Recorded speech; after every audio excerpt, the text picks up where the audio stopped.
Beginilah detik-detik terjadinya tabrakan beruntun yang terekam CCTV warga di Jalan Gatot Subroto pada Minggu sore.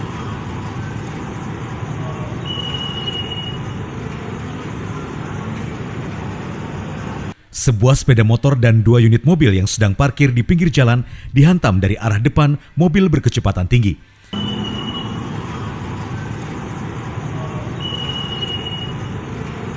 Tidak ada korban jiwa atau korban luka dari kejadian ini.